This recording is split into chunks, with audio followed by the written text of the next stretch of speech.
श्रद्धां मेघायत प्रज्ञां वेद्यां पुष्टे श्रियं बलं तेज आयुष्यम् आरोग्यं देहि मे हव्यवाहना। ओम श्री राम जय राम श्री राम जय राम रघुपति राजा राम की जय।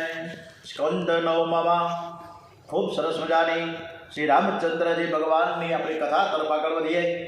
आजनी कथा આપણે શ્રી રામચંદ્રજી શ્રી કૃષ્ણ પરમાત્માને સરસ રીતે સંભળાવીએ અને તેઓ સ્મિત હાસ્ય સાથે આપણી નિષ્ઠાપૂર્વકની આ કથા ખૂબ જ આનંદ સાથે સાંભળશે। આજે 16મી ફેબ્રુઆરી છે, મહાવદ ચોથ છે, રવિવારનો પરમ પવિત્ર દિવસ સંકટ ચતુર્થી। આજના પાવન દિવસે આપણે આ કથા તરફ શ્રી કૃષ્ણ કથા 9મા સ્કંદ તરફ પ્રયાણ કરીએ છીએ। ઓમ નમો ભગવતે વાસુદેવાય।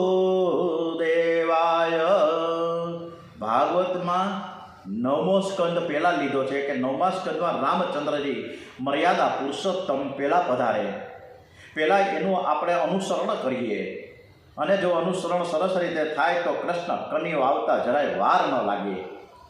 રામાયણમાં ભાગવત નથી પણ ભાગવતમાં રામાયણ છે। આવું સરસ મજાની શ્રીમદ ભાગવત દિવ્ય ગાથા તરફ ભાગવતમાં શ્રી રામની કથા તો અનેક વાર આવે છે। રામ ન આવે ત્યાં સુધી શ્રી કૃષ્ણ આવે નહીં। કોઈ પણ સંપ્રદાયને માનો પણ જ્યાં સુધી રામજીની મર્યાદાનું પાલન નહીં કરવામાં આવે ત્યાં સુધી આનંદ ન મળે। રામજીની મર્યાદાનું પાલન એટલે રામજીના જેવું વર્તન રાખીએ। મનુષ્યને થોડી સંપત્તિનો અધિકાર મળી જાય, પદ મળી જાય તો એ મર્યાદાને ભૂલી જાય છે, પણ રામજીની મર્યાદાનું પાલન કરો, રામના જેવું વર્તન રાખો તો રામજીની મર્યાદા એ આપણી મર્યાદા બની શકે। એવું આ મહત્વનું ખૂબ સરસ મજાના 9મા સ્કંદમાં શ્રી રામચરિત્ર સર્વથા અનુકરણીય છે। રામને આપણે પધરાવીએ ને તો અવશ્ય ભગવાન મળે। અનુકરણ શ્રી રામની લીલાનું કરવાનું છે, જ્યારે શ્રી કૃષ્ણ લીલાનું અનુકરણ કરવાનું નથી, નકર ભાઠા મળે। કોકને હળી કરવા જાય, કાનોડાએ ભલે ચીરહરણ કર્યું પણ આપણે કોઈ સ્ત્રીને અડી ન શકાય અને અડવા જાય જેલ ભેગા થવું પડે, એટલે એ ધંધો કરવો નહીં। કાનોડાએ ભલે ચોરી કરી, આપણે ચોરી કરવાનો જ હોય અને ચોરી કરવા સીધા પોલીસવાળા પકડી જાય, એટલે એના કરતાં આપણે ચિંતન કરાય, શ્રી કૃષ્ણ લીલાનું ચિંતન કરી શકાય। પણ અનુકરણ જો કરવું જ છે તો રામચંદ્રજીના તમામ જીવન ચરિત્રનું એક એક પાસાનું સરસ મજાનું અનુકરણ કરીએ। શ્રી રામ છે પૂર્ણ પુરુષોત્તમ હોવા છતાં મનુષ્યને એક આદર્શ બતાવે છે। શ્રી રામનો માતૃપ્રેમ કેવો, શ્રી પિતૃપ્રેમ કેવો, બંધુ પ્રેમ કેવો, એક પત્ની વ્રત કેવું, આ બધું જ જીવનમાં ઉતારવા જેવું છે। રામાયણમાં દરેક પાત્રનો એક આદર્શ ચરિત્ર છે। શ્રી રામજીનો માતા પ્રત્યેનો પ્રેમ અને સીતાજીનો રામ પ્રત્યેનો પ્રેમ, ભરત અને લક્ષ્મણજીનો એકબીજા આપસમાં ચારેય ભાઈઓનો પ્રેમ એ ખૂબ જ આદર પાત્ર પ્રેમ છે। શ્રી કૃષ્ણના ચરિત્રનું અનુકરણ જો કરવું જ હોય તો પૂતના ચરિત્રથી કરવું જોઈએ। ડોંગરેજી મહારાજ કે પૂતના ચરિત્રથી કરો ને તમારામાં હિંમત જ હોય તો તમે પહેલાં ઝેર પીવો ને પછી આગળ વધો। તમે ઝેર પચાવ્યા પછી કૃષ્ણ ચરિત્રનું અનુકરણ કરજો, બાકી કરતા નહીં। શ્રી રામની લીલા બહુ જ સરળ છે। જ્યારે બાલકૃષ્ણ લાલની લીલા છે ને, એની રામની બાળ લીલા, એનું આખું ચરિત્ર ખૂબ સરળ। જ્યારે કૃષ્ણ કનૈયાનું તો બધું જ ગહન, એના શબ્દોય ગહન, બધું જ અટપટું, અને રામે તો સરળતાની તો હદ વટાવી દીધી। શ્રી રામ જેવો સરળ પુરુષ આ જગતમાં ક્યારે થયો નથી ને થશે પણ નહીં। સીતાજી અગ્નિ પરીક્ષા આપી છતાં પણ એક ધોબીના કહેવાથી શ્રી રામે સીતાજીનો ત્યાગ કર્યો। આમ કરીને શ્રી રામે જગતને આદર્શ બતાવ્યો છે કે રાજાનું વર્તન કેવું હોવું જોઈએ। સીતાજીએ પણ પોતાનો સ્ત્રી ધર્મ જરૂર બતાવ્યો। મારા પતિ એ જ મારા પરમેશ્વર છે। દુનિયાની કોઈ સંસ્કૃતિમાં આવો ત્યાગ જોવા નહીં મળે। રામાયણ એક અપ્રિતમ ગ્રંથ છે। એ રામકથા અપ્રિતમ કથા છે। શ્રી રામના દિવસના 12 વાગે જન્મ થયો, જ્યારે કન્યાનો રાત્રિના 12 વાગે જન્મ થાય. એક દિવસે તો બીજો છે મધ્યરાત્રિ. એક રાજમહેલમાં જન્મ પામે તો જ્યારે બીજો છે એ કારાગૃહમાં જન્મ લે. એક વૈષ્ણવે લાલાને પૂછ્યું કે તમે રાત્રે 12 વાગે કેમ જન્મ લીધો અને રામે દિવસના કેમ જન્મ લીધો? ત્યારે કૃષ્ણ કહે છે કે શ્રી રામ તો રાજા ધીરાજ છે, એમનો વરઘોડો નીકળ્યો તો પ્રજા દર્શન કરી શકે, જ્યારે હું તો માખણ છું અને ચોર તો રાત્રે જ આવે ને. શ્રી રામને ઓળખવા સહેલા છે, કૃષ્ણને ઓળખવા બહુ જ કઠણ છે, પરંતુ શ્રી રામની મર્યાદાને જીવનમાં ઉતારવી બહુ કઠણ છે. નરસિંહ અવતારની કથાએ ક્રોધનો, વામન અવતારની કથાએ લોભનો, શ્રી રામના અવતારે કામનો નાશ કેવી રીતે કરવો તે બતાવ્યું છે. ક્રોધ, લોભ અને કામનો નાશ થયા પછી જ કૃષ્ણ ભગવાન પ્રગટે છે. ક્રોધ, લોભ અને કામનો નાશ થાય પછી જ પરમાત્મા મળે, કૃષ્ણ મળે.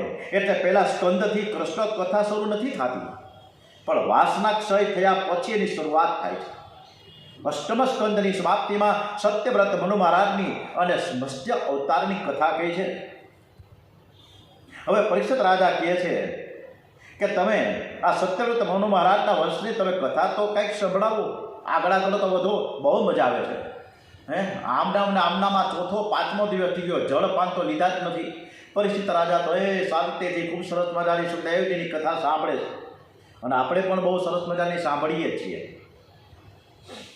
સુખદેવજી મહારાજ કહે કે રાજન, આદિનારાયણ પરમાત્માની દૂંટીમાંથી કમળ ઉત્પન્ન થયું અને એ કમળમાંથી બ્રહ્માજી પ્રગટ થયા. બ્રહ્માજીના પુત્ર મરીચીના પુત્ર કશ્યપ અને કશ્યપના પુત્ર વિવસ્વાન એ સૂર્ય થયા. સૂર્યને ઘેર વ્યવસ્થિત મનુ મહારાજનું પ્રાકટ્ય થયું છે. મનુ મહારાજ સૂર્યવંશના આદિ પ્રવર્તક છે. એનું લગ્ન શ્રદ્ધા નામની સ્ત્રી સાથે થયું. મનુ મહારાજને ઘેર 10 બાળકો થયા છે. એનું નામ છે ઈશ્વાકુ, નૃગ, સર્યાતિ, દિષ્ટા, ધૃષ્ટ, કરુષ, નરસ્યંત, વૃષદ્ર, નભગ અને કવિ. દિષ્ટાના વંશમાં મૃત નામનો ચક્રવર્તી રાજા થયો. મરુતના ગુરુ તેમજ ઇન્દ્રના ગુરુ જેની બૃહસ્પતિ હતા. મૃત રાજાને એકવાર યજ્ઞ કરવાનો હતો, તેમાં પૂજન કરવા માટે બૃહસ્પતિએ ના પાડી. કુલગુરુનું પૂજન દરેક કાર્યની પહેલાં થવું જોઈએ, હવે કરવું શું? એકવાર મરુતને નારદજી મળ્યા. મરુતે નારદજીને પોતાની હકીકત જણાવી. ત્યારે નારદજીએ મરુતને કહ્યું કે તું બૃહસ્પતિના નાના ભાઈ સમૃદ્ધને બોલાવી અને એ પણ ગુરુ જેવા જ ઘણા યજ્ઞ તો કરો જ. હવે રાજા કહે સમૃદ્ધ યોગીનો તો કોઈ પત્તો નથી, ગોતવા ક્યાં? નારદજી કહે સમૃદ્ધ યોગીનો પત્તો હું તમને બતાવીશ, પણ મારું નામ તમે લેતા નહીં, મારું નામ તમે છાનું રાખજો. સમૃદ્ધ યોગી રોજ એકવાર કાશી આવે છે. મહાપુરુષો ભજનમાં નિયમ રાખે છે, સમૃદ્ધ કાશી વિશ્વનાથના દર્શન કરવા જાય છે. પણ રસ્તામાં કોઈ શબના દર્શન થાય તો તેને શિવરૂપ માનીને વંદન કરીને પાછા ફરી જાય છે. શબમાં જ તેને શિવના દર્શન થઈ જાય છે. આ ભાગવત કથામાં હજારો વર્ષ પહેલાં વાત થઈ છે.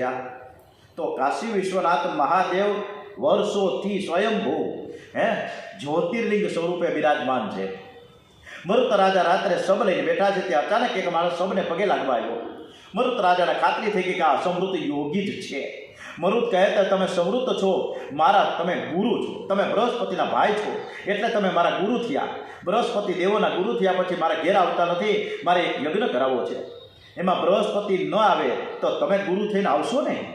સમૃદ્ધ કે હું યજ્ઞ જરૂર કરાવીશ, પણ તમારું ઐશ્વર્ય છે, હું તારો ગુરુ થવા તૈયાર છું, પણ યજ્ઞ કરવા તૈયાર છું, પણ તેવા સમયે તું મારો ત્યાગ કરીશ ને તો હું તને તે જ ઘડીએ બાળીને ખાક કરી નાખીશ. હું આવીશ 100%, યજ્ઞ કરવા આવીશ, હું તૈયાર જ છું, પણ ચાલુ યજ્ઞ તું મારો જો ત્યાગ કરીશ ને તો એ જ ઘડીએ તને બાળીને હું ખાક કરી નાખું. રાજા કબૂલ થયા છે. સમૃદ્ધે મૃત રાજાને મંત્ર દીક્ષા આપી. યજ્ઞની શરૂઆત થઈ. મૃત રાજાના યજ્ઞમાં સર્વ પાત્રો સોનાના જો બૃહસ્પતિ લલચાય છે. એ મરુતને કહેવડાવે છે કે યજ્ઞ કરવા તૈયાર છે. બોલો, હવે બૃહસ્પતિ થયા છે, જે પહેલાં ના પાડતા હતા. બૃહસ્પતિએ ઇન્દ્રએ અગ્નિ મારફત કહેવડાવ્યું. બૃહસ્પતિને ગુરુ બનાવો ને જો નહીં બનાવો તો ઇન્દ્ર યજ્ઞમાં વિઘ્ન કરશે. અને ત્યારે સમૃદ્ધ અગ્નિને કહે છે કે તું મારી આજ્ઞા વિરુદ્ધ જઈશ ને તો હું તને બાળી મૂકીશ. આટલી બધી સરસ મજાની એક અદ્ભુત વાતો શરૂ થઈ છે ડોંગરેજી મહારાજે. સમૃદ્ધ યોગી આજ્ઞા કરે તો દેવ ત્યાં પ્રત્યક્ષ હાજર થઈને આવિર્ભાવ ગ્રહણ કરે છે. મરુતનો યજ્ઞ જેવો થયો એવો કોઈનો થયો જ નથી ને થવાનો પણ નથી. મનુ મહારાજના મોટા દીકરા ઈશ્વાકુના વંશમાંથી રઘુનાથજી પ્રગટ થવાના છે. મનુ મહારાજના બીજા પુત્ર પૃષભના રાથે અજાણતા ગાયની હિંસા થઈ અને પછી આ વંશ એનો આગળ વધ્યો જ નહીં. મનુ મહારાજનો પુત્ર નભગને ત્યાં નાભાગનો જન્મ થયો. નાભાગ શિવનો ભક્ત હોવાથી તેમની કૃપાથી તેમને ત્યાં અંબરીશનો જન્મ થયો. અંબરીશ એ મર્યાદા ભક્તિના આચાર્ય છે. આ શ્રીમદ ભાગવતમાં 9મા સ્કંદમાં અંબરીશ રાજાની કથા એકદમ સરસ મજાની ઘણું બધું શીખવા જેવું છે. અંબરીશ રાજાની કથામાં આ ભાગવતમાં કોઈ રાજાની કે કોઈ રાણીની કથા થતી નથી. સુખદેવજી મહારાજ કોઈ રાજા રાણીની વાત કરે જ નહીં. અંબરીશ જેવો ભગવાનનો મહાન ભક્ત કયો થયો જ નથી. એ પોતાના સર્વ અંગોનો ઉપયોગ પરમાત્માના માટે કરે છે. બધા જ એક બહુ મનથી ચિત્તથી એકાગ્ર બનીને આપણે કથા સાંભળીશું એકદમ અંબરીશ રાજાની. ઓમ નમો ભગવતે વાસુદેવાય. ઓમ નમો ભગવતે વાસુદેવાય. વાસુદેવાય હરે વાસુદેવાય. ઓમ નમો ભગવતે વાસુદેવાય. અંબરીશ રાજાનું મન શ્રી કૃષ્ણના ચરણ કમળમાં અને વાણી છે ભગવત ગુણોનું વર્ણન કરવામાં, એનો હાથ છે હરિમંદિરને સાફસૂફ કરવામાં, પગ છે ભગવાનના મંદિરોની પગપાળા યાત્રા કરવામાં, આ કાન છે ભગવાનની કથા સાંભળવામાં, આંખો છે બુદ્ધ ભગવાનની મૂર્તિના દર્શન કરવામાં મસ્ત રહેતી હતી. ભગવત સેવામાં જે શરીરને ઘસાવે છે એનું દેહ અભિમાન ઓછું થઈ જાય છે. દરરોજ સવારના જ્યારે હરિકૃષ્ણ મહારાજ અને સિદ્ધેશ્વર દાદાના દર્શન કરવા જઈએ ને ત્યારે ઘણી બહેનો અને ભાઈઓ છે ને સાફસૂફી કરતા હોય. કોઈ પોતા કરે ને કોઈ પંજવાળી કાઢે, કાંઈક ને કાંઈક સેવા કરતા જ હોય છે. આનંદ સાથે કરે. ભલે ઘરે પોતાના ઘરે હાવરણીને ઉપાડતા હોય પણ એ મંદિરે જઈને કરે છે ને એવો આનંદથી કરે ને મજા આવી જાય ને એક સંતોષ થાય આત્માને કે મેં કંઈક ભગવાનનું કામ કર્યું. કાંકરોલીમાં જે દ્વારિકાનાથ બિરાજે છે તે અંબરીશ રાજાના ઠાકોરજી છે. અને જે કાંકરોલીમાં છે ને એ ગામનું નામ છે કૈલાસપુરી, જે મારા પરમ મિત્ર છે કૈલાસપુરી ગોસાઈ, જે નિવૃત્ત મામલતદાર છે. એ કૈલાસપુરીના નામે પણ તે એક ગામ છે. ત્યાં એ કાંકરોલીમાં દ્વારિકાનાથ બિરાજમાન છે. ઠાકોરજી છે અંબરીશ રાજાના. એમના ઈષ્ટદેવ દ્વારિકાનાથ છે. તેઓ રાજા હોવા છતાં પણ ઠાકોરજીની સેવા જાતે જ કરે છે. ભોજન કરે તેનું પેટ ભરાય, પરંતુ ભજન કરે, સેવા કરે તેને તો ફળ મળે જ છે. અંબરીશ રાજા ભગવાનના દર્શન કરવા જાય ત્યારે ઉઘાડા પગે. તેઓ મહેલના વૈભવોની વચ્ચે પણ સંન્યાસી જેવું જીવન ગુજારે.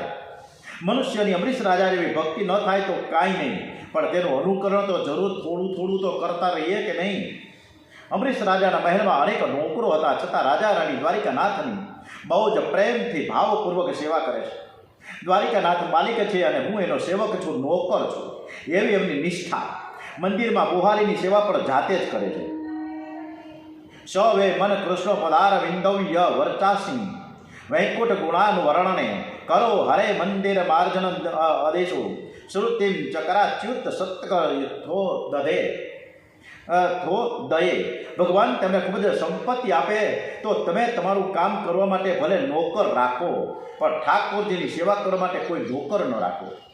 ઠાકોરજીની સેવા તમે જાતે જ કરો. જે સેવા કરે છે એને એનું ફળ મળે છે. 4 વસ્તુમાં કોઈ બદલી થાય નહીં.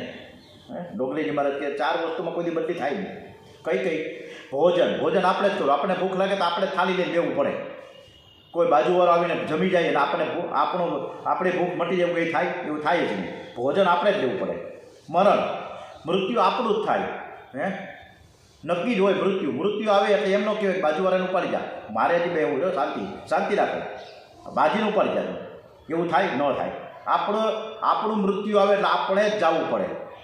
પછી પરણવામાં આપણે પરણવા માટે સમય નક્કી થયો હોય. હમણાં મહા મહિનામાં તો બહુ સરસ મજાને કે એટલા બધા લગ્ન થયા. અને પરણવામાં હંમેશા વરરાજા પોતે જ જાય.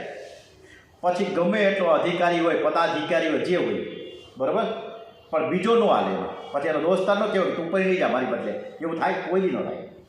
અને ઠાકોરજીની સેવા એ પોતે જાતે જ કરવી હોય, એમાં બદલીઓ ન થાય. આ 4 કામ આપણે જાતે જ કરવા પડે છે. એકવાર અંબરીશ રાજાએ શ્રી કૃષ્ણની આરાધના કરવા માટે 1 વર્ષ સુધી એકાદશીનું વ્રત કર્યું છે. હવે એકાદશીનું વ્રત કેવી રીતે કરે? આપણે જે કરીએ છીએ એ તો આમ કરીએ કારણ વગરના. ખાઈ ખૂબ સરસ મજાનું જમીએ, ખાખરા ફરાળી ખાખરા, ફરાળી ભાખરી, ફરાળી સમોસા, ફરાળી ભજીયા, આવું બધું ખાઈને આપણે એકાદશી કરી રહ્યા છીએ. એકાદશીનું વ્રત સર્વ વ્રતોમાં શ્રેષ્ઠ. જે ન રહેતા હોય એ 2 એકાદશી મહિનામાં, વદ એકાદશી, શુદ્ધ એકાદશી. તો આપણે એકાદશી હમણાં જ વિજય એકાદશી ગઈ, બરાબર ને? તો એકાદશીનું વ્રત છે એ સર્વ વ્રતોમાં શ્રેષ્ઠ વ્રત કહી શકાય. એનું વ્રત વિધિપૂર્વક કરવું જોઈએ. કઈ રીતે? બહુ શાંતિથી આપણે વાત કરીએ છીએ એટલે બધાએ બરાબર સમજતો. જે ન એકાદશી રહેતા હોય તો એકાદશી કરવી જોઈએ. ડોંગરજી મહારાજનો ખાસ આગ્રહ છે, બને તો એકાદશીનું વ્રત નિર્જળા કરવું જોઈએ. અને જો એમ ન થઈ શકે એકાદશી દૂધ ઉપર કરો, એવું લાગે તો ફળ ઉપર કરો. એકાદશીના દિવસે બહુ ભૂખ લાગે તો 2-3 વાર દૂધ પીઓ. દૂધ અને ફળ ઉપર એકાદશી કરે તેને જ એકાદશીનું ફળ મળે છે. પેલો સાબુદાણાની ખીચડી કરીએ, પછી માંડવીના દાણા સરસ મજાના તળીને એકદમ માથે મરચું અને મીઠું જે કાંઈ નખાતો એ નાખીએ, સૂકી ભાજી કરીએ, સરસ મજાની રાજગરાની પૂરી કરીએ. આવું બધું ઘણું ઘણું કરીએ છીએ. કેટલી જાતની વેરાયટી આવી ગઈ, મજા જ આવે. આવી તો એકાદશી રોજ કરીએ તો મજા જ છે. રોટલા જ કરવાની નથી, આવું જ ખાતા કરીએ, બધો આનંદ જ આવે. એમાં પાછો રાજગરાનો શીરો કરે લહલો તો ઘીવાળો. તેમાં કંઈ હવે ઇસ્કોન, જ્યારે હું ભાવનગર હતો મામલતદાર તરીકે, ત્યારે એક મારા પરમ મિત્ર હતા ભાવેશભાઈ પટેલ, ઇસ્કોનના ખૂબ જ હરે રામ હરે કૃષ્ણને, અને ત્યાં હું ઘણીવાર જતો. એકાદશીવાળા જે એના અનુયાયી છે ઇસ્કોનના, પ્રભુ પાદશ્રીના, એ ક્યારે પણ એકાદશીમાં ક્યારે દાળ ભાત શાક રોટલી એના રસોડામાં થાય જ નહીં. ગમે એવો મહેમાન હોય, કદાચ વેવાઈ વહેલા આવે ને તો એમ કહી દે કે આજે એકાદશી છે, તમારે ફરાળ કરવું પડે, અમે તમને દાળ ભાત શાક રોટલી નહીં ખવડાવીએ. ઓકે. બીજું, એ દિવસે ચા પણ નહીં પીએ, બીજાને પણ નહીં પીવડાવે. આ એકાદશીનું વ્રત કરે છે. આ રીતના એકાદશીનું વ્રત 3 દિવસનું હોય છે, 1 દિવસનું નહીં. કેટલા? 3 દિવસ. દસમને દિવસે એકવાર સાદું સાત્વિક ભોજન કરવું. એકાદશીના દિવસે વ્રત બરાબર કરે, રાત્રે જાગરણ કરે. દ્વાદશીના દિવસે એકવાર ભોજન કરે, એટલે બપોરના 1 વાગ્યા પછી. દ્વાદશીના દિવસે એકવાર ભોજન કરે. આમ આ 3 દિવસના વ્રતમાં એટલી બધી શક્તિ છે કે તેનું પુણ્ય તમને 11-12 દિવસ પાપ કરતા અટકાવશે. એકાદશી સમાન શ્રેષ્ઠ કોઈ વ્રત નથી. જો તમે વ્રત કરવાનો મક્કમ વિચાર કરશો તો ભગવાન જરૂર તમને શક્તિ આપશે. ધન્ય એકાદશી, એકાદશી કરીએ તો વ્રજ સુખ પામીએ, વ્રજ સુખ પામીએ. ધન્ય એકાદશી, એકાદશી કરવાથી વૈકુંઠ પ્રાપ્તિ થઈ જાય. આવું એકાદશીનું ફળ ભાવથી, શ્રદ્ધાથી અને એકદમ પરફેક્ટ થવી જોઈએ તો થાય. હવે બીજું પણ કીધું છે. શું કીધું છે? આપણે બધાને એકાદશીના દિવસે સીધો આપીએ છીએ, 11ના દિવસે.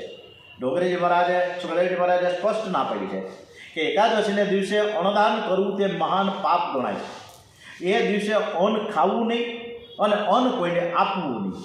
અન્ન ખાનારને અને ખવડાવનારને આ બંનેને પાપ લાગે છે. અન્નમાં સર્વ પ્રકારના પાપ આવીને વસે છે. વ્યભિચારનું, બ્રહ્મહત્યાનું અને ચોરીનું આ પાપ એકાદશીના દિવસે અન્નમાં આવતું હોવાથી જે ખાય અને ખવડાવે એને માથે આ પાપ આવે છે. એકાદશીના દિવસે જો તમારે કોઈ મહેમાન આવી જાય તો મહેમાનને કહી દેવું કે આજે 11 છે. તો મહેમાન એમ કહે કે ભાઈ હું તો 11 રહેતો નથી, તો એને કહી દઉં ભાઈ આ બાજુમાં હોટલ રેસ્ટોરન્ટ છે ત્યાં વયા જાઓ. એને જય શ્રી કૃષ્ણ કરીને વડાવી દો. બાકી એને દાળ ભાત શાક રોટલી ને મજાની એવી આપણે સરસ મજાનું ભોજન નથી કરાવવાનું. એકાદશ એટલે એકાદશી. કદાચ એને ખોટું લાગે તો ભલે લાગે, આટલું કડક થવું પડશે એકાદશીના દિવસે. અંબરીશ રાજાએ પણ વિધિપૂર્વક નિર્જળા એકાદશી કરી છે. કોઈ ગરીબ માણસ નિર્જળા એકાદશી કરે તેમાં કોઈ આશ્ચર્યની વાત નથી, કારણ કે એને તમથે રોટલા ન મળે તો બિચારા એકાદશી જ કરે ને. પણ રાજમહેલમાં બધું જ છે, છતાં અંબરીશ રાજા એકાદશીનું વ્રત નિર્જળા કરે છે.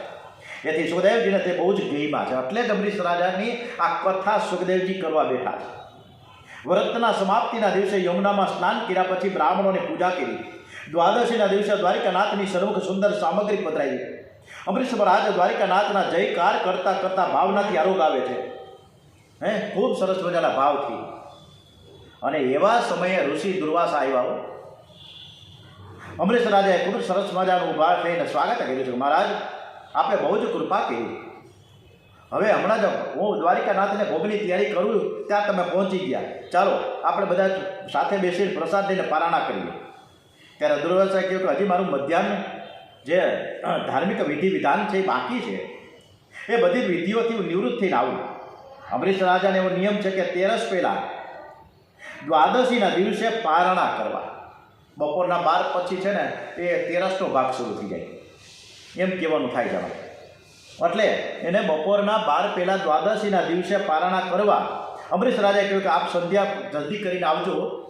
અત્યારે 11 વાગી ગયા છે, તમે ઝડપથી આવજો, આપણે પારણા કરીએ. દુર્વાસા ઋષિએ આમંત્રણનો સ્વીકાર કર્યો. યમુનાજીમાં સ્નાન કરી દુર્વાસા મુનિ મધ્યાહન સંધ્યા કરવા બેઠા. અને એ સંધ્યામાં ઓમ ભૂર્ભુવઃ સ્વાહા તત્સવિતુર્વરેણ્યં ભર્ગો દેવસ્ય ધીમહિ ધિયો યો નઃ પ્રચોદયાત. ગાયત્રી મહામંત્રના જાપ સાથે એવા તો તન્મય થયા. સમયનું ભાન રહ્યો. અમરીશ રાજા મૂંઝવણો મુકાઈ ગયા કે બ્રાહ્મણોને જમવાનું નિમંત્રણ આપ્યું છે, બ્રાહ્મણને જમાડા પહેલાં તો જમાય નહીં, અને હું કાંઈક લઉં તો નિયમનો ભંગ થાય, અને બ્રાહ્મણનું અપમાન થઈ છે. જો હું કાંઈ ન લઉં તો મારા વ્રતનો ભંગ થાય. કરવું હું? દ્વાદશી પૂરી થવાને હવે થોડી તો પળ બાકી છે. હવે આજુબાજુના બીજા વિદ્વાન પંડિતો અને બ્રાહ્મણો હતા, એમણે આવીને કીધું કે રાજન, તમે એક કામ કરો, થોડુંક જળપાન કરી લ્યો એટલે પારણા પણ થઈ ગયા કહેવાય, અને તમે ઋષિમુનિઓ જે આવ્યા છે એનું અપમાન પણ ન થયું કહેવાય. દુર્વાસા મુનિને સૂર્યનારાયણ માથે એવા ભાન થયું કે બહુ મોડું થઈ ગયું. રાજાના વ્રતનો મેં ભંગ કર્યો છે. એ મનમાં વિચાર કરે છે કે કદાચ રાજાએ પારણા કરી લીધા હશે. ના ના, એવું ન કરે. આ તો અમરીશ રાજા છે. એ મારા જેવા ઋષિમુનિઓને બોલાવ્યા છે, આમંત્રણ આપ્યું ને પછી કેવી રીતે પારણા કરે? વિચાર કરતાં કરતાં આવી પહોંચ્યા છે રાજમહેલે. અમરીશ રાજાએ ઊભા થઈને સ્મિત સાથે ઋષિનું સ્વાગત કર્યું છે. આવો આવો. દુર્વાસા મુનિએ અનુમાન કર્યું રાજાના ચહેરા ઉપરથી કે વ્રતનો ભંગ થાય તો રાજા હશે નહીં. આ તો પ્રસંગ દેખાય. તેથી મને લાગે છે કે રાજાએ જરૂર પારણા કર્યા છે.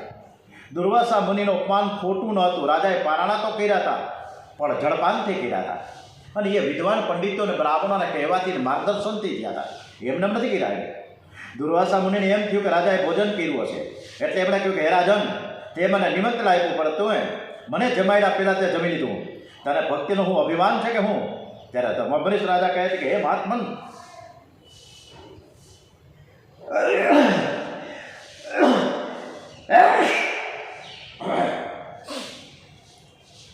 હે મહાત્મા, મેં તો માત્ર જળપાન કર્યું છે, મેં કાંઈ ખાધું નથી. પરંતુ દુર્વાસા મુનિ ક્રોધમાં આવી જઈને કાંઈ સાંભળવા જ તૈયાર નથી. દુર્વાસા એટલે દુર્વાસના, અને જ્યાં દુર્વાસના હશે ત્યાંથી ક્રોધ છૂટશે નહીં. ક્રોધિત થયેલા દુર્વાસા ઋષિએ મસ્તકમાંથી એક કેસ ઉઠાવ્યો અને જમીન ઉપર ભસાયો. એક ભયંકર કૃત્ય નામની રાક્ષસી ઉત્પન્ન થઈ, અને એ કન્યાને ઋષિએ કહ્યું કે અમરીશને તું માર. કૃત્યા જેવી અમરીશ રાજાને મારવા જાય ત્યાં સુદર્શન ચક્ર આવ્યું, અને આ ચક્ર કૃત્યાને બાળીને ભસ્મ કરી નાખી. અમરીશ રાજા જાણતા નહોતા કે સુદર્શન ચક્ર ચારે બાજુથી મારું રક્ષણ કરી રહ્યો છે. તમે જે દેવની બહુ પ્રેમથી બહુ સરસ મજાનો ડોગરેજી મારા એક શબ્દો ઉપર વજન મૂક્યું છો, બરાબર સાંભળજો કે તમે જે દેવની પૂજા બહુ પ્રેમથી કરો છો, જેના નામનો તમે સતત જપ કરો છો, એ દેવ ભલે તમને ન દેખાય પણ એ તમારી સાથે જ છે, અને તે સર્વકાળે તમારું રક્ષણ કરે જ છે.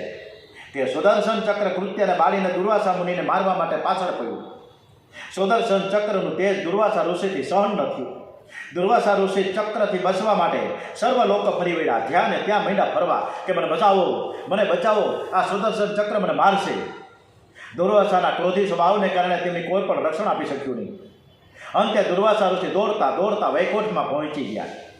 નારાયણ કહે ને પધારો, શું આટલા બધા પરસેવા રેબઝેબ થઈને પહોંચ્યા છો? ઋષિએ કહ્યું હું પધારો, તમારું ચક્ર મારી પાછળ પડ્યું છે, તમે મારું રક્ષણ કરો. ભગવાને કહ્યું કે ચક્ર હવે મારું રહ્યું જ નથી, મારે રક્ષણ કેમ કરવું? હવે એ તો અમરીશનું થઈ ગયું છે, હવે અમરીશને આધીન છે. જે વૈષ્ણવ પોતાનું સર્વસ્વ મને અર્પણ કરે છે એને હું મારું સર્વસ્વ અર્પણ કરું છું. અને આ સુદર્શન ચક્ર અત્યારે તો અમરીશની આજ્ઞામાં છે, હું પણ ભક્ત પરાધીન છું. પતિવ્રતા સ્ત્રી પતિને અનન્ય ભાવે સેવા કરીને જે પતિને વશ કરે એ વૈષ્ણવ સેવા સ્મરણ કરીને મને પરતંત્ર બનાવે છે. મારા ભક્તોની આગળ હું કશાની પરવા પણ કરતો નથી. જ્યારે ભક્તો સઘળું છોડીને કેવળ મારા શરણમાં આવે છે, કેવળ મારા શરણમાં આવે છે, ભક્તો મારા માટે સર્વસ્વ જે ત્યજે છે, તો પછી હું મારા ભક્તો માટે સર્વસ્વ શા માટે ન ત્યજું? માટે મારા ભક્તો ખૂબ જ પ્રિય છે. સાધો હૃદયમ ભક્તિ મધ્યે સાધુ નામ હૃદયમ ત્વમઃ. મારા ભક્તો એ જ મારું હૃદય છે અને ભક્તોનું હૃદય હું જ છું. મારા ભક્તો મારા સિવાય કોઈ પ્રકારની મુક્તિની ઈચ્છા કરતા જ નથી. તપો વિદ્યા ચ વિપ્રાણામ નિઃશ્રેયસ કરે ઉભે તે એવ દુર્વિનિતસ્ય કલ્પતે કર્તુન્યથા. દુર્વાસાજી, તપ અને વિદ્યા વિનયથી શોભે છે, એમને એમ તપ ન શોભે. આ તપ અને વિદ્યા હોય ને તમારામાં ભરપૂર છે, ના નથી, પણ વિનય ને વિવેક હોય ને તો શોભે. વિનયનો સાથ ન હોય ને તો વિદ્યા વિનાશ કરે. જ્ઞાન કોઈને હલકો સમજવા માટે નથી, પણ પરમાત્માના દર્શન કરવા માટે છે. આપ તો તપસ્વી છો, તમારી પાસે તો અનંત શક્તિ રહેલી છે, તેનો તમે દુરુપયોગ કર્યો. આપે વિના કારણે ક્રોધ કર્યો અમરીશ ઉપર. આપ વિચારીને જુઓ કે અમરીશે કાંઈ ભૂલ કરી હતી કે નહીં. એણે પોતાના વ્રતનું પાલન કરવા માટે ફક્ત જળપાન કર્યું હતું. ત્યારે તમે એના પર ક્રોધ ન કરવો જોઈએ. તમારી ભૂલના કારણે જ આ ચક્ર તમારી પાછળ પડ્યું છે. માટે તમે અમરીશ પાસે જઈને તેમની ક્ષમા માંગો. એમના કહેવાથી જ આ સુદર્શન ચક્રનો વેગ શાંત પડશે. દુર્વાસા ઋષિને પોતાની ભૂલનો ખ્યાલ આવતા એને પસ્તાવો થયો છે. એવો અમરીશ રાજા પાસે આવીને વંદન કરવા લાગે છે. ત્યારે અમરીશ રાજા તેને વંદન કરતા અટકાવીને કહે છે કે આપ વંદન તો એ ઠીક નથી. પછી અમરીશ રાજાએ સુદર્શન ચક્રને પ્રાર્થના કરી કે જો આજ સુધી કેવી પ્રાર્થના પણ કેવી સરસ કરી છે સુદર્શન ચક્રને. પ્રાર્થનામાં કેટલું બળ હોવું જોઈએ કે જો આજ સુધી મેં કાંઈ દાન પુણ્ય યજ્ઞ સત્કર્મો કર્યા હોય તો તમારો વેગ શાંત થઈ જાઓ. અમરીશ રાજાના કહેતાની સાથે જ સુદર્શન ચક્રનો વેગ ધીમો પડી ગયો. ભક્તિ કરો તો અમરીશના જેવી કરો. અમરીશની ભક્તિથી ભગવાનને પણ કહેવું પડ્યું કે હું તો ભક્ત પરાધીન છું, અહમ ભક્ત પરાધીન. જેની ભક્તિ સિદ્ધ થઈ ગઈ તેને સર્વશાસ્ત્રનું જ્ઞાન થઈ જાય છે. નામ લિયા ઉન્હોને જાન લિયા સકલ શાસ્ત્ર કા ભેદ, બિના નામ નરકે ગયા પઢ પઢ ચારો વેદ. ચાર વેદ ભણ્યા હોય ને છતાંય પણ જેણે ભક્તિ ન કરી હોય, જેને શાસ્ત્રનો બરોબર ભેદ નથી જાણી શીખ્યા, એ પછી ક્યાં જાય? નરક જ જાય. બિના નામ નરકે ગયા પટ ચારો વેદ. ચાર વેદ ભેડા પણ ભક્તિ ન કરે તો શું જાય? એ નરકે જ જાય. દુર્વાસાને પ્રેમથી જમાડી અમરીશ રાજાએ અમરીશ રાજાએ ક્ષમા માંગી છે. પછી દુર્વાસા અમરીશની ભક્તિના વખાણ કરે છે, પરંતુ અમરીશને કોઈ અભિમાન નથી. એ તો કહે છે કે જીત મારી નથી, આ જીત તો મારા ઈશ્વરની છે. અભિમાન જ માનવીનું પતન કરે છે. સુખદેવજીને પણ અમરીશ જેવા રાજાઓ ખૂબ જ ગમ્યા છે અને તેથી તેઓએ આ કથામાં રાજાને સાંકળી લીધા. સુખદેવજી વિચાર કરે કે ધન્ય છે અમરીશની ભક્તિને. એ રાણીઓની સાથે મહેલમાં રહીને સંન્યાસી જીવન પવિત્ર જીવન ગાળે છે. અને જ્યારે હું તો વનમાં જઈને સંન્યાસી જીવન ગાળું છું. એટલે તો મારા કરતાં પણ આ સુખદેવજી મહારાજના શબ્દો છે. સુખદેવજી મહારાજ કહે છે કે હું તો વનમાં રહીને ભક્તિ કરું છું, એટલે મારા કરતાં પણ અમરીશ રાજા રાજ મહેલમાં હોવા છતાં પણ જે ભક્તિ કરી રહ્યા છે મારાથી પણ શ્રેષ્ઠ છે. આશા એ માનવીને મરતા સુધી નાચ નચાવે છે. મનુષ્ય મરતા સુધી આશા સેવતો હોય છે, પરંતુ એને શું ખબર કે આશા તો ઠગારી છે. અંગમ ગલિતમ ફલિતમ મુંડમ દશન વિહીનમ જાતમ તુંડમ વૃતો યાતિ ગૃહિતા દંડમ તદ્યપિ ન મુંચતિ આશા પિંડમ ભજ ગોવિંદમ ભજ. આપણે બધાને વાળ સફેદ થઈ ગયા, મોઢા પર કરટલી પડી ગઈ, બોખા થઈ ગયા, હાલી શકતા નથી, છતાં પણ આપણે મોહ માયા છોડી શકતા નથી. આપણું શરીર ગળી ગયું છે, હાથ પગ ધ્રુજે છે, છતાં પણ આપણી પાસે મોહ માયા એટલી બધી વીંટળાયેલી છે, છોડી નથી શકતા. એટલે જ ભગવાન મનને એમ કહે છે કે ભજ ગોવિંદમ ગોવિંદમ ભજ મૂઢ મતે. કે આ છે ને, આ મન છે એ મૂઢ છે, મૂર્ખ છે, સમજાતું જ નથી. અને આટલું કહેવા છતાં આટલી બધી કથાઓ થાય છે આપણા દેશમાં, કેટલી કથાઓ થતી છે, પણ છતાંય કોઈને ભક્તિનો રંગ નથી લાગતો. હે, એવા તો રેર કેસ છે. પરંતુ મીરાબાઈ અને પ્રહલાદને જે ભક્તિનો રંગ લાગ્યો, ટોકારામજીને, એકાનાથજીને, નરસિંહ મહેતાને, અને એવી રીતે દેશભક્તિને રંગે રંગાયેલા છે એવા ભગતસિંહજી, રાજદેવ, આ ત્રણે મિત્રો, એ વીર સાવરકર. ત્યારે એને યાદ કરો અને ભક્તિને કે મેરા રંગ દે બસંતી ચોલા, મેરા રંગ દે બસંતી ચોલા.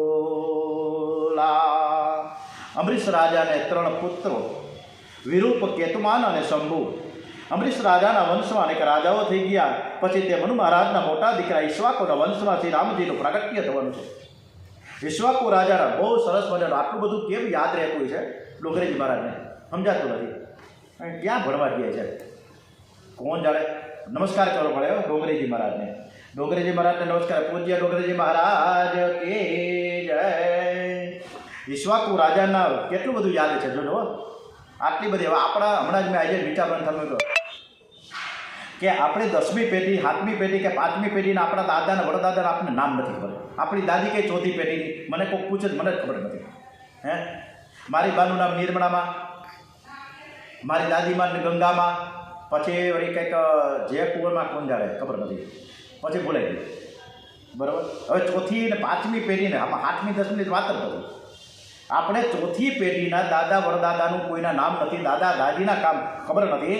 ત્યારે આ ભાગવતમાં ડોંગરેજી મહારાજે ખૂબ સરસ મજાનું વાત મૂકી. ઈક્ષ્વાકુ રાજાના વિકુક્ષી, દંડક, નિમિ ઇત્યાદિ અનેક પુત્રો થયા. આ વંશમાં કુકસ્થ, સાબસ્ત નામનો રાજા થયો. કુકસ્થના વંશમાં અનેના, પૃથુ, વિશ્વનરંધ્રી, ચંદ્ર, યુવાનસ્વ, બૃહદસ્વ, ધુંધુમાન, દ્રઢાસ્વ, હર્યસ્વ, નિકુંભ, બરણાસ્વ, સેનજીત, ત્રસદસ્ય અને માંધાતર થયા. અને એના પછી અંબરીશ, યૌનાસ્વ, હારિત, પુરુકસ્ય, અનરણ્ય, હર્યસ્વ અને સત્યવ્રત થયા. સત્યવ્રતનું બીજું નામ છે ત્રિશંકુ. ત્રિશંકુના પુત્ર હરિશ્ચંદ્ર, હરિશ્ચંદ્રના રોહિત થયા. બાદ હરિત, ચંપ, વિજય, ભરુક, વૃક, બાહુક થયા. અને બાહુકનો પુત્ર સગર રાજા થયો. આ સગર રાજાની આપણે આવતીકાલે કથા કરીશું. બોલીએ શ્રી કૃષ્ણ કનૈયા લાલ કી જય, શ્રી બાલકૃષ્ણ લાલ કી જય. ઓમ શ્રી ડોંગરેજી મહારાજ કી જય, શ્રી ભારત માતા કી જય. વંદે વેદ માતરમ. ઓમ નમો ભગવતે વાસુદેવાય. ઓમ નમઃ પાર્વતી પદાય. હર હર હર હર હર હર મહાદેવ.